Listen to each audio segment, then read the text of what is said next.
They're waiting for me to get the hell out of here. They want to close up this joint.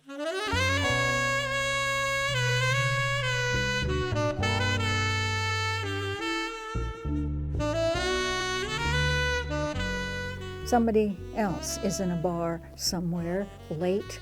We're in separate bars, getting moderately drunk in separate bars in LA. And this tells you something about how things are going now between me and Joe. We can't even get moderately drunk in the same bar because I'm so mad at him. Now, before I give you this story, many of you have been writing, emailing, sending cards and letters, and also telegrams asking me, we want to know what Joe looks like.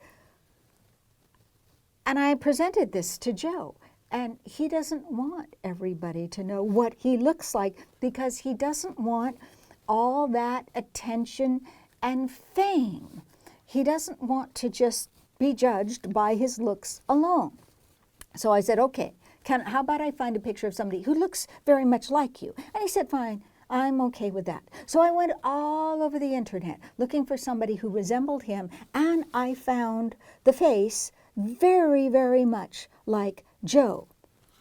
And here is the face, and in fact, for the most part, the body that's very much like his. But add, I'd say, age this face about 7.5 years, and you got him. Plus, Joe is, no disrespect to this person, whoever it is, but Joe's actually, I'd say, a little better looking than this, but approximately that. So here's what happened between us.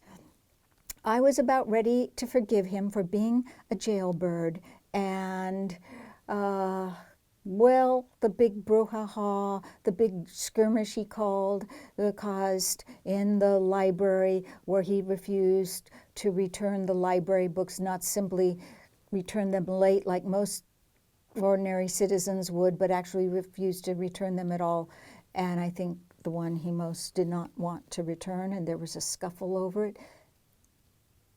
I think it was, I'm pretty sure it was Boswell's Life of Johnson. Do you believe that? Well,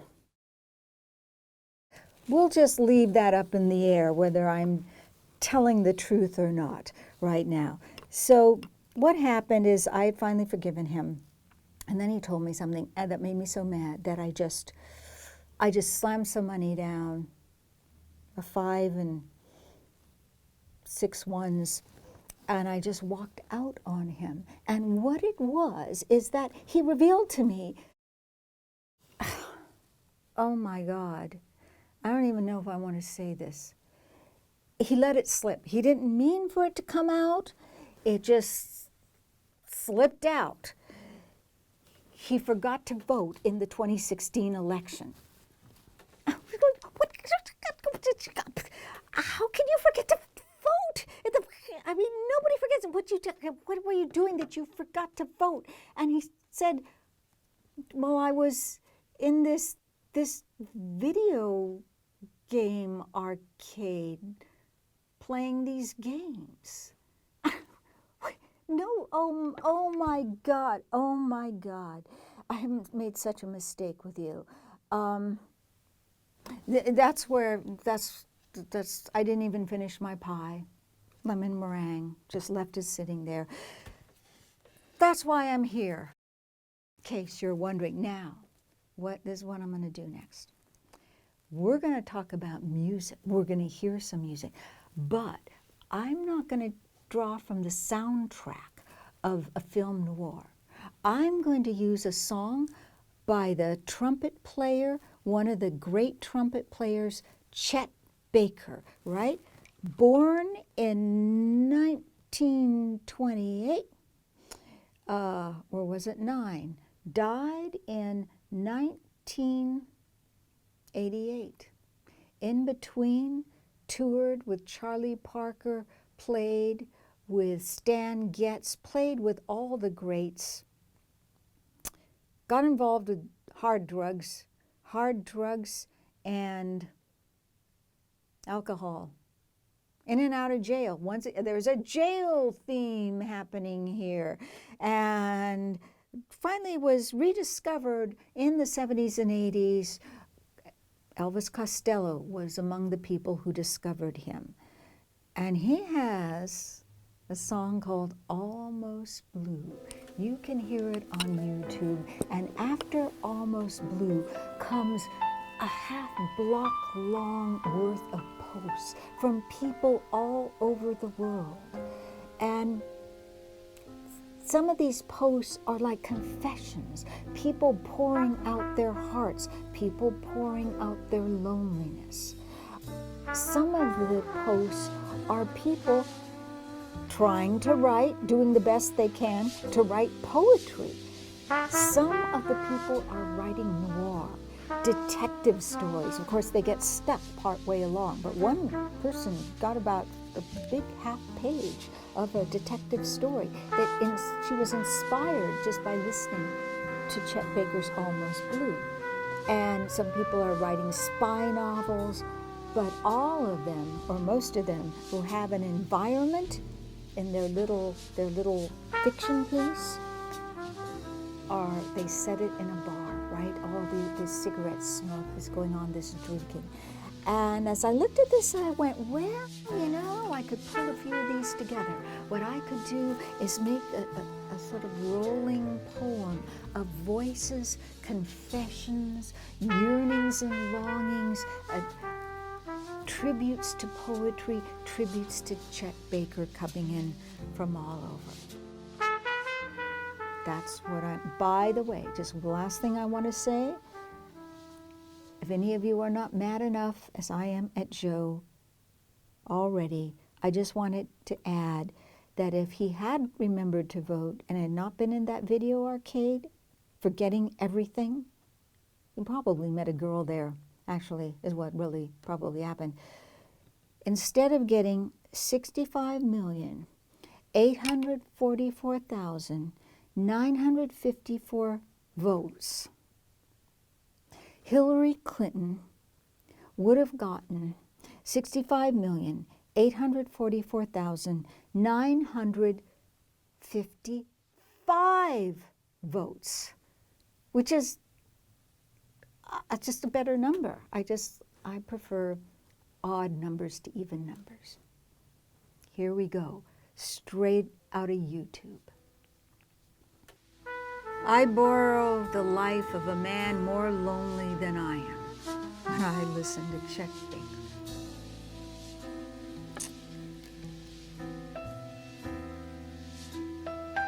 This is how I felt when I watched her walk away for the last time. Sitting alone in a bar in late 40s, 3 a.m., drinking one whiskey neat, smoking a cigarette while this song is being played in the background, a song which brings you flashback from the time you once loved a girl, and not just any girl, the girl of your dreams, the love of your life, who is not part of your life anymore, but you think, hey, as long as she's happy, I'm happy, and you know you're lying. And you take the last sip of your whiskey, and the bartender pours you a round saying,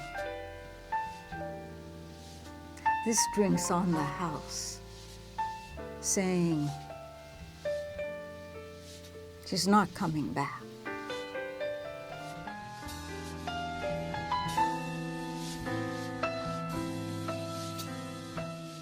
Hard-boiled detective fans know about the gin in this drink. You even know about the Rose's lime juice. Here's to all of us Noir fans sitting up till the wee hours of the morning. This song makes me think of Edward Hopper paintings. In a bar with my headphones on, trying not to cry to this. Chet was in his 50s and had been a physical wreck for more than 20 years when he cut this live track. Amazing how well preserved his voice was for a man with this lifestyle. I knew she was trouble the moment I set eyes on her. The dame entered my office and began telling her story before I could even get a word out. They say it's the pretty ones that will get you in trouble, but she was so beautiful I couldn't help but listen. That was 3 years ago today. What I once thought was a simple case about some drunkard with a bit of moxie in him stealing some dish's purse turned out to be the most insane case I could ever get my mitts on.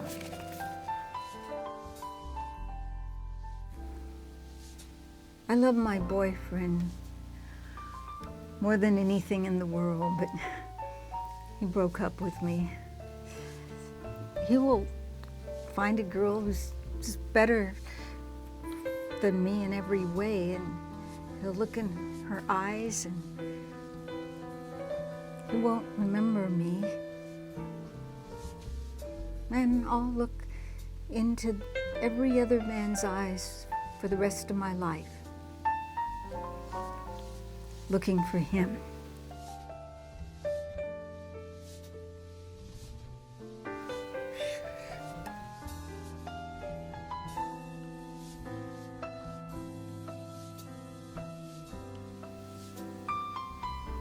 My father died today. This was one of his favorites.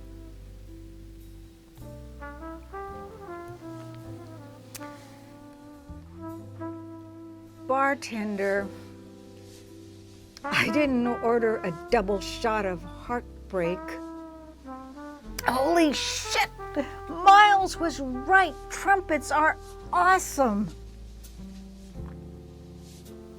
The year is 1914, and I'm in Philadelphia getting my usual bourbon on the rocks. In my pocket is a picture of a missing girl. In my other pocket, a Colt hammerless.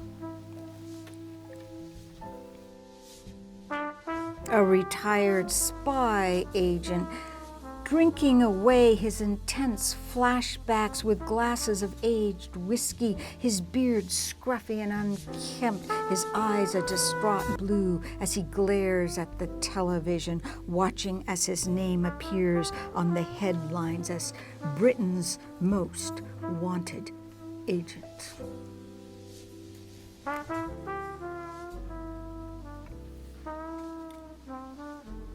This reminds me of Nighthawks by Edward Hopper.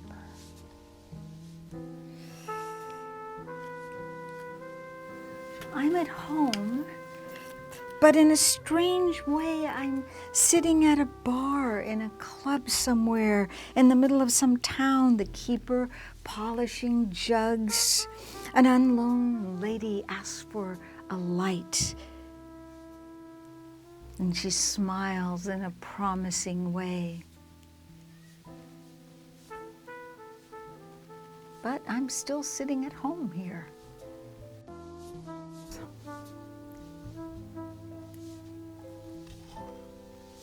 When I was a kid, I thought I was different, like maybe I'd do something really cool with my life.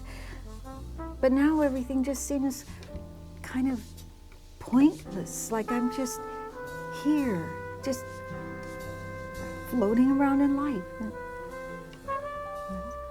Nothing else to it.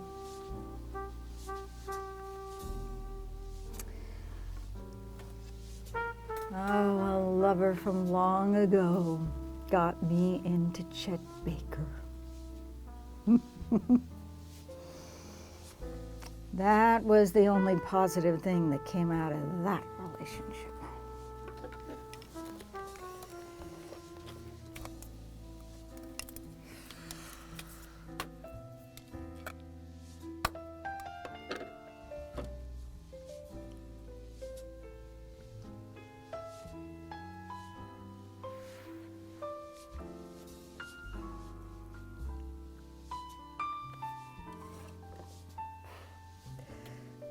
así azul.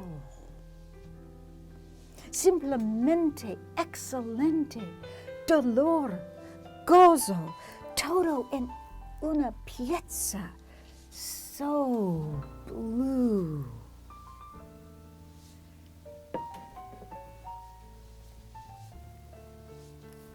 I guess I'm not the only one here after all.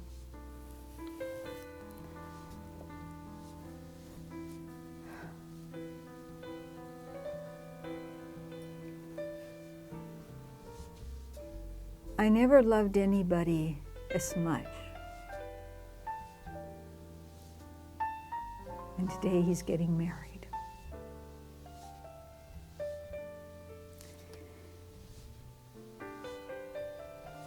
We should send Chet discography into space just to let the whole universe know we were capable of something beautiful after all.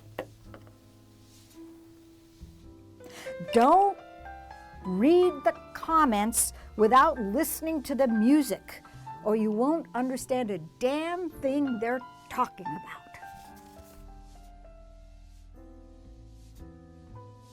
His music comes from heaven, but he lived in hell. For him, it was a damned life, but for us, it's wonderful.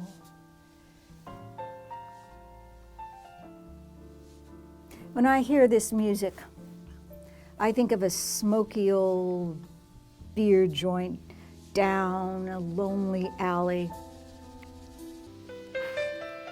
Cigarette smoke permeating the air, a few lonely souls sipping booze, the shadow of a ceiling fan circling the room, a neon sign outside with a flickering tube shining through the window.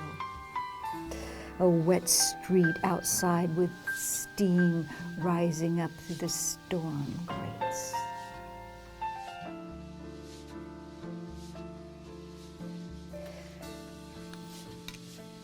Chet Baker comments section, everybody. The most melancholy place in the known world. A number of years ago, I was in New York, and I don't remember what hotel I was staying in, but I'd found a really good jazz station.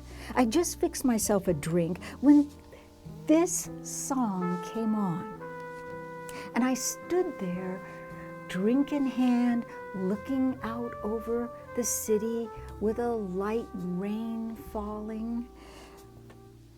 I mean, of course, it would have been better if there was a half-clothed woman beckoning to me to come back to bed, but this was real life, not a movie. Anyway, the mood was just right, with the drink and Chet Baker on the radio. I have never forgotten that moment. Every time I hear this song, I'm back in that hotel room. Sometimes life just gives you that perfect moment that you keep in your mind forever, you know? Thanks for posting this awesome song. Greetings from Iran.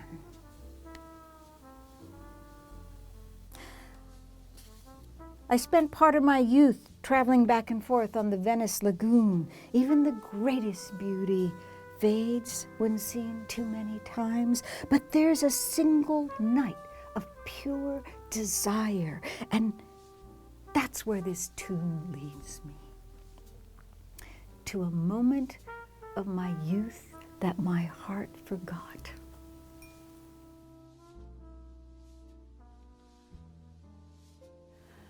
I love how Chet Baker turns all of us ordinary folks into a bunch of philosophical poets.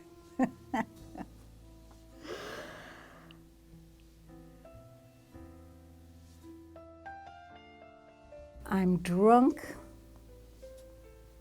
and heartbroken But listening to this song, I don't feel quite so alone, not quite so hopeless.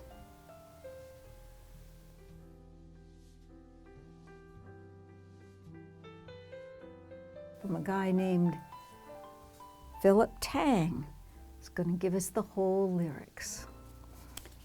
To Chet Baker's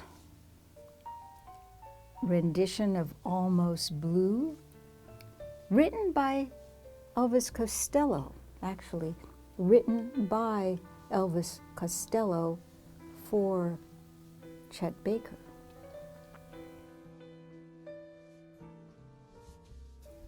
Almost blue, almost doing the things we used to do.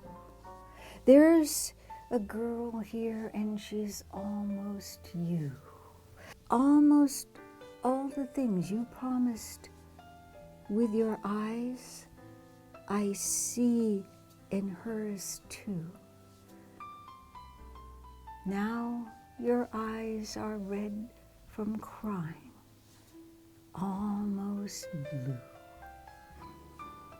Flirting with this disaster became me. It named me as the fool who only aimed to be almost blue. Almost touching, it will almost do. There's a part of me that's always true. Always. All the things that you promised with your eyes, I see in hers too. Now your eyes are red from crying. Almost you. Almost me. Almost blue.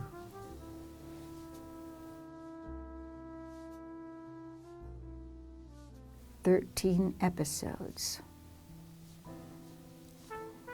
Maybe we'll do this again someday. If not, here's to us, here's to the people we love. Here's to Chet Baker. Here's to Wayne and Hilda, who are producing this series. Don't forget to vote. Watch your back. Look both ways. Don't let anybody treat you like you're two for a dime. Almost blue,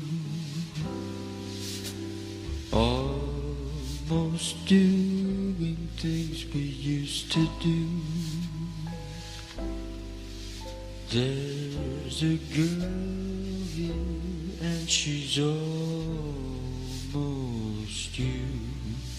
Almost all the things that you promised with your eyes, I see in hers too.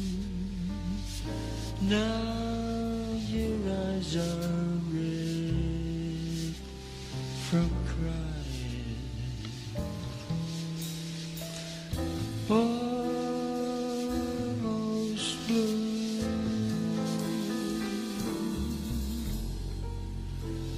Flirting with this disaster became me.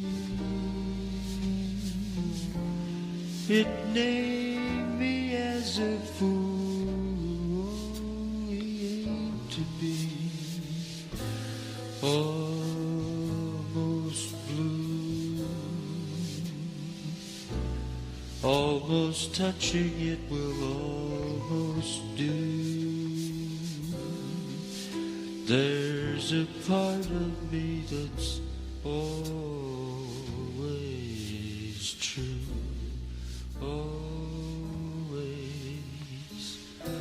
All the things that you promised with your eyes, I see in hers